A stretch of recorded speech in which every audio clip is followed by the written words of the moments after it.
Winston Churchill had his ministry of ungentlemanly warfare. Wild Bill Donovan had his unladylike ladies.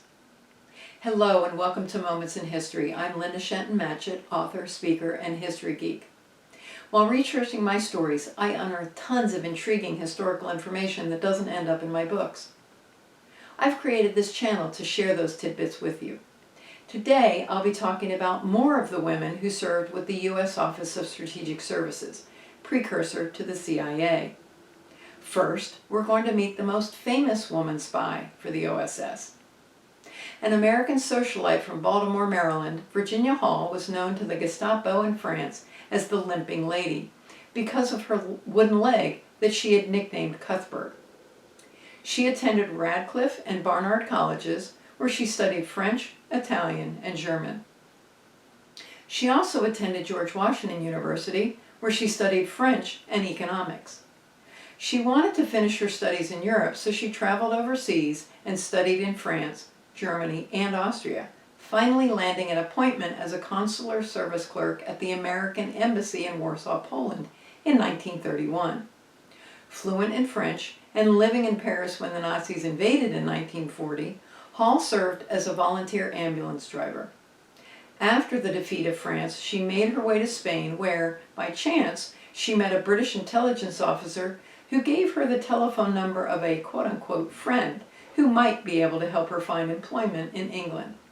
That friend just happened to work for the newly created Special Operations Executive. Hall joined SOE in April 1941 and after training arrived in Vichy, France, occupied by Germany, but nominally independent at the time, on August 23, 1941.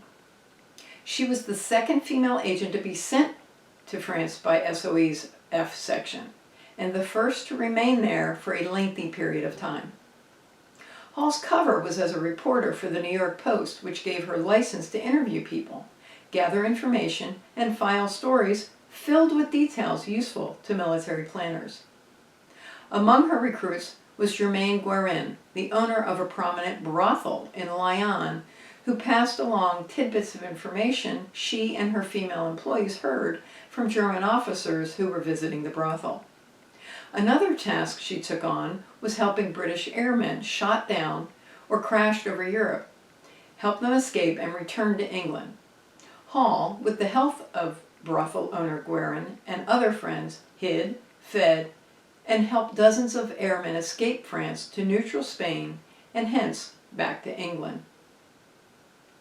On November 7, 1942, the American consulate in Lyon told Hall that an Allied invasion in North Africa was imminent. In response to the invasion on November 8th, the Germans moved to occupy Vichy, France. Hall anticipated correctly the suppression of the Gestapo in the Abwehr would become even more severe, and she fled Lyon without telling anyone, including her closest contacts. She escaped by train from Lyon to Perpignan, and then with a guide walked over a 7,500-foot path in the Pyrenees to Spain, covering up to 50 miles over 2 days. Remember, she was wearing a prosthetic. SOE declined to send her back to France as too dangerous, saying she was compromised and too much at risk.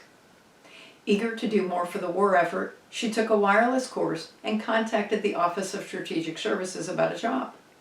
She was hired by their Special Operations branch at a very low rank and paid a second lieutenant on March 21, 1944. She was provided a forged French identification card in the name of Marcel Montague. Her code name was Diane. Her objective was to arm and train resistant groups, who were called the Maquis, with sabotage and guerrilla activities, so they could support the Allied invasion of Normandy, which would take place on June 6, 1944. Hall was disguised with gray hair and her teeth filed down to resemble that of a peasant woman. She disguised her limp with the shuffle of an old woman. Landing with her was 62-year-old Henri Lassault. Lassault was the organizer and leader of the new Saint Network, it being too radical a thought that a woman could lead the SOE or an OSS network of agents. She was Lassault's wireless operator. They were the 4th and 5th OSS agents to arrive in France. Lassault carried with him 1 million francs, equivalent to 5,000 British pounds. Hall had 500,000 francs with her. She quickly separated herself from him because she characterized him as too talkative and a security risk, instructing her contacts not to tell him where she was. Aware that her accent would reveal that she was not French, she engaged a French woman, Madame Rabou, to accompany and speak for her. From March to July of 1944, Hall roamed around France south of Paris, posing sometimes as elderly milkmaid, and on one occasion actually selling cheese that she had made to a group of German soldiers. She found and organized drop zones, established several safe houses, and made and renewed contacts, notably with Philippe de Vandecourt in the resistance. She organized and supplied them with arms, and groups of several hundred members. She unsuccessfully attempted to organize a jailbreak to gain freedom for these men she called her nephews, captives of the Germans in Paris. Her resistance groups undertook many successful small-scale attacks on infrastructure and German soldiers. She was next given the job of helping the Maquis in southern France to harass the Germans in support of the invasion in the south, Operation Dragoon, which would take place on August 15, 1944. She was ordered to go to Haute-Loire and arrived on July 14th, where she shed her disguise and established her headquarters in a barn. As a woman with the rank of second lieutenant, she had problems asserting her authority over the Maquis groups and the self-proclaimed colonels who were heading them. She complained to OSS headquarters and said, "You send people out ostensibly to work with me and for me, but you do not give me the necessary authority." She told the Maquis leaders that she would finance them and give them arms on the condition that they would be advised by her. But the prickly Maquis leaders continued to be a problem. The 3 plane loads of supplies she received in late July and the money she distributed for expenses gained their grudging acquiescence. Hall and several of the British and American military officers working for her left Haute-Loire and arrived in Paris on September 22nd. Later, she and her OSS agent Paul Gouliot journeyed to Austria to stir up anti-Nazi resistance. With the collapse of the Nazis, Hall and Gouliot returned to Paris in April of 1945. The 2019 movie entitled A Call to Spy is partially about her. The OSS often hired indigenous personnel as agents, and I'd like to introduce you to 2 of them. Helene Nijamps was born in the French concession in Tianjin, China, then raised in Senegal, Madagascar, and Réunion, an island department of France in the Indian Ocean. When her father, a general, retired, the family returned to the south of France. She was studying in a convent when the Nazis invaded, and she decided to join the French resistance.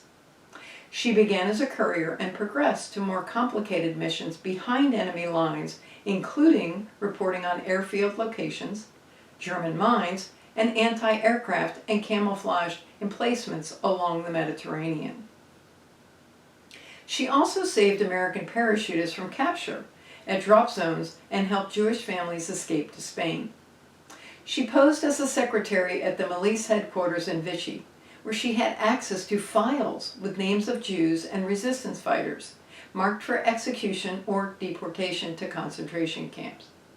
She removed several name cards a day over a period of months, thus saving many lives. In November 1943, she joined the OSS as a field operator for the network Jacques, better known as Penny Farthing. Working behind and crossing German lines became a part of her life between 1943 and 1945. At one point, she was interrogated and beaten.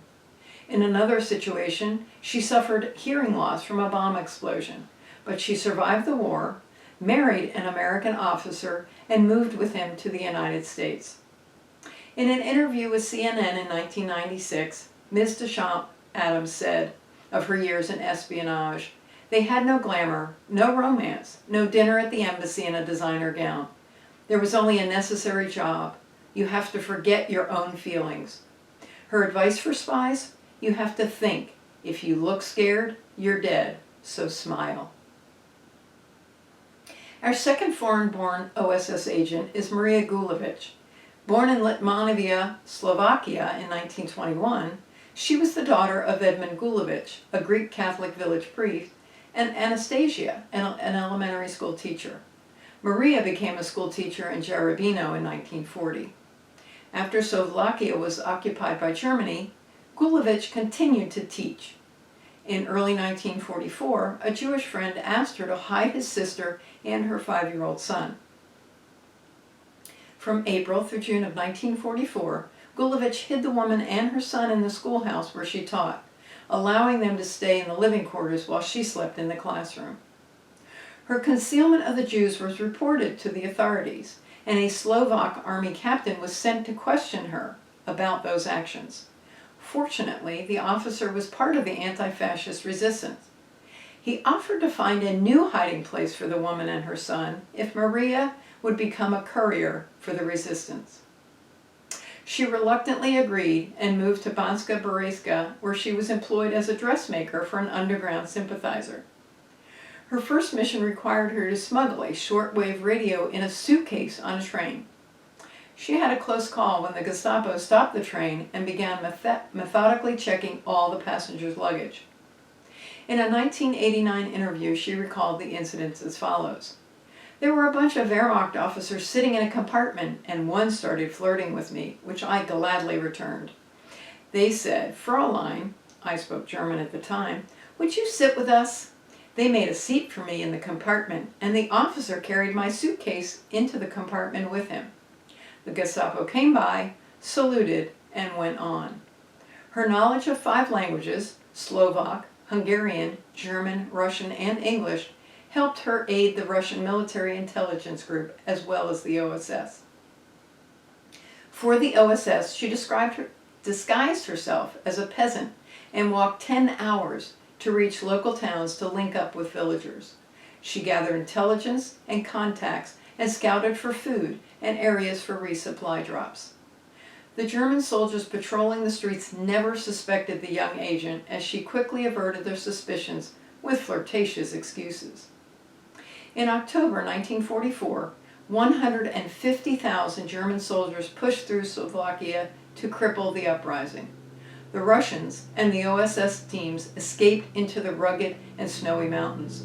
For the next 9 days, Gulovich guided the OSS and the British intelligence teams through the bitter cold, passing the bodies of 83 people who had frozen to death. They arrived at a mining camp where partisan nurses dressed their feet and warmed their freezing limbs. These nurses were later murdered by an elite German military unit sent to hunt down the Dawes and houseboat teams. They finally reached their safe haven, a hunting lodge on Mount Dumbier, where they met other intelligence officers, and Joe Morton, a reporter for the Associated Press. Morton had tagged along with the OSS teams in a rare and exclusive opportunity he described as the story of his life. He had reported on the evacuation of Allied pilots, and now, in the mountains, their safety was of utmost concern. On December 26, 1944, Gulovich, Morton, 2 OSS officers, and 2 British airmen left the hunting lodge to find food and medical supplies farther up the mountain. On the run from Nazi hit squads, Gulovich and the 4 slept in barns and mines for 9 weeks as they battled frostbite, lice, and the fear of being caught. Her right foot was so badly frostbitten, she was at risk in losing it. The Germans were shooting people on sight. However, she and her team successfully evaded capture as they crossed into Romania, then Hungary, and finally Italy. Our last spy is an American who worked for the British Security Coordination Organization. The daughter of a Marine Corps officer and the granddaughter of a Minnesota state senator, Amy Elizabeth Thorpe came to the attention of William Stevenson during the winter of 1937 after joining her husband on assignment in Warsaw. She was given the code name Cynthia. By the time World War II broke out in Europe in 1939, Thorpe was out of Poland and had returned to Washington, D.C., where she was said to have resumed her tour through the American capital's diplomatic social scene, using the access gained by her romantic relationships to obtain strategic secrets about Nazi Germany, Vichy France, and Fascist Italy. One hair-raising mission was for her and another agent to break into the Vichy France embassy and steal the naval cipher codes. Hearing noises in the hallway, she immediately stripped to her lingerie and acted as if she and her partner had been caught in an illicit liaison. The guards moved on, and she was able to secure the codes. H. Montgomery Hyde, a fellow BCS agent, met her for the first time in 1940. Unusually beautiful, she had an exquisite, narrow-boned figure, a light quicksilver wit, a sharp intelligence, and a soft and soothing voice that somehow inspired trust and confidence. It was by a combination of these formidable qualities that she was able to extract secrets of the highest political and military importance from the men of influence and position she cultivated for that very purpose. He continued by saying, "I had heard, only half believing I might confess, of some of her more astonishing exploits in Europe, and I was aware too that she recently engaged in some unusually strong and subtle anti-Nazi propaganda work in South America." Amy was later asked if she was ashamed of using sex to discover information from the enemy. "Ashamed? Not in the least. My superiors told me that the results of my work saved thousands of British and American lives. It involved me in situations from which respectable women draw back, but mine was total commitment. Wars are not won by respectable methods." If you're intrigued by these spies, grab a copy of my World War II romance, Spies and Sweethearts. It's available on many online retailers. Details about ordering are in the description. Thank you for watching and have a great day.